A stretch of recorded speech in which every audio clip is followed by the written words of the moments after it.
Good morning, everybody. Nice to see you again. Welcome to Phorms Mitte YouTube channel. We're going to do a little story just as if it was an assembly in school. If you enjoy the video, don't forget to click on like or subscribe at the end. This is a story that I've done lots in assemblies. It's a story by Terry Jones and the pictures are by a chap called Michael Phorms. This story is called The Beast with 1,000 Teeth. So let's begin. This story takes place a long time ago in a city a long way away. And in this city, there was something terrible. There was a monster, a beast with 1,000 teeth. And at night, the beast would come out, climb over the city walls, and go around the streets looking for anybody who'd been caught out late at night, ready to snap them up. Anyway, in this city, there lived a little boy called Sam. And Sam's dad was the local baker, and so he made loaves and breads, and Sam would carry them all around on his head and take them all around the place.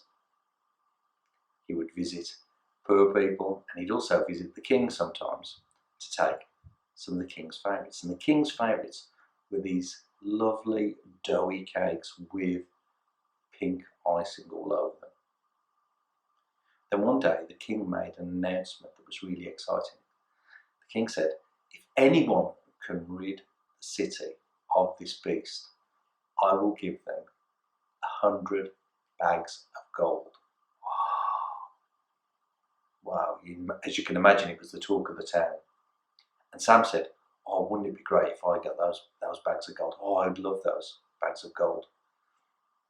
Anyway, Sam's dad said, look, stop thinking about it. It's not important. Don't be ridiculous. You're not going to win the bags of gold.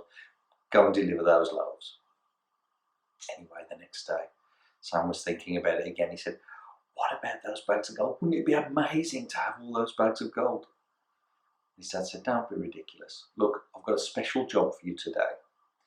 I've got some cakes with the pink icing on. I'd like you to take them to the king. The king has especially ordered them. If you're really lucky, you might get to ask him about the bags of gold. Oh, Sam was so excited. So Sam put his best clothes on, and he got all of his lovely cakes, all of the pink icing cakes, and he put them on a tray right on his head, because it was the easiest way of carrying them. And off he set down into the city to go and find the palace where he could deliver the cakes. Great, except he got so excited about the bags of gold, he kind of forgot where he was, and he sort of slightly went down a road he hadn't been down before. And the next thing you know, Sam had actually lost his way, still with the cakes on top of his head, but he couldn't find out where he was meant to be. Anyway, it was getting darker. Sam started to get a little bit worried. What would happen if it got very dark and he was still outside? Well, he decided not to worry about that. Off he went, off to try and see if he could find his way back to the palace and deliver the cakes. And after all, he didn't want to let the king down. So he carried on walking, and he thought he recognised a place and went, right, okay, yeah, I think I can find my way to the palace now.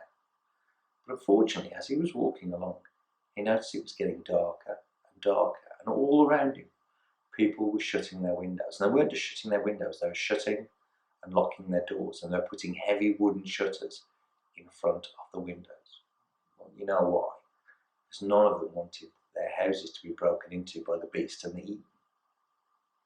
But poor old Sam was stuck out in the street.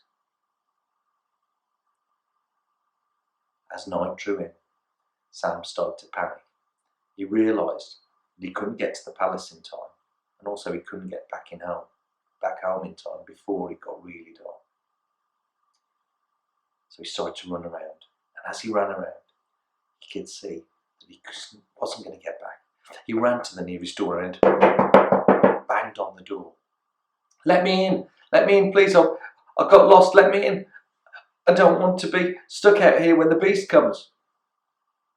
From inside the doors, there was a muffled voice. The people inside said, I'm sorry, we can't let you in. The beast will be coming to get us. You'll just have to run home as fast as you can. Sam knew that wasn't possible. In the distance, he heard a noise.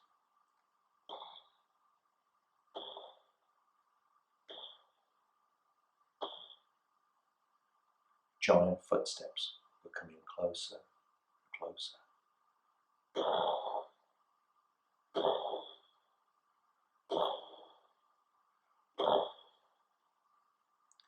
Sam really started to panic. He saw a little doorway. He tried to get in with his cakes as close as he could, but the cakes were sticking out. Anybody could see where he was hiding. The noise stopped. Sam listened. Maybe the beast had gone. Maybe the beast had caught somebody else and Sam was safe. Sam snuck out of his hiding place, still with the cakes, and walked into the street. All of a sudden, there in front of him was the beast. The beast had massive teeth. The beast was drooling all over the pavement.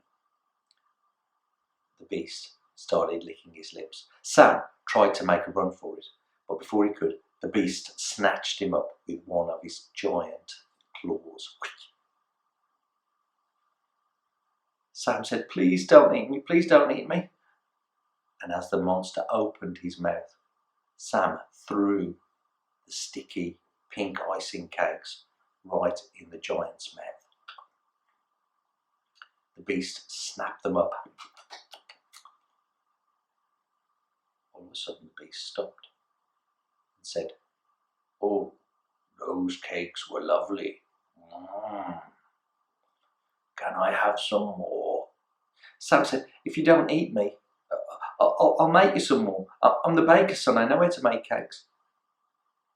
"All right," said the beast. "What do you need?"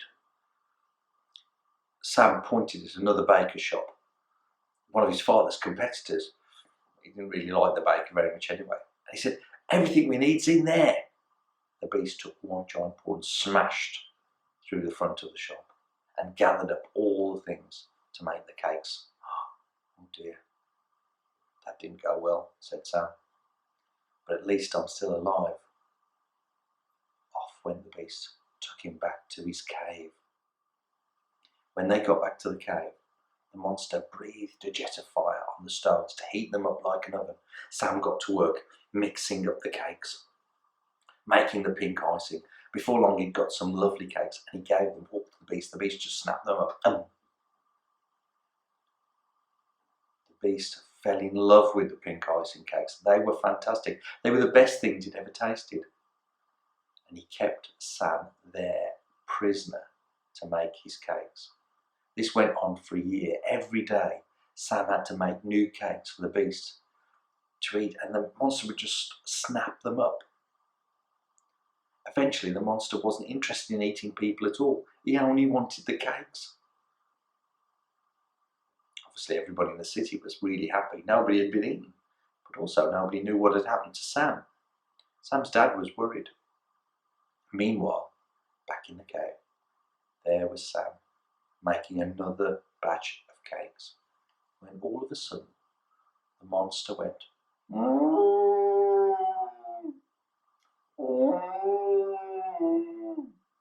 and held his giant paw to his jaw. "What's the matter?" said Sam. The monster said, "My teeth, they really hurt." "Open your mouth," said Sam. The monster opened his mouth, and there, where there had been lots and lots of bright, white, shiny teeth, there were now black and brown, rotten stumps.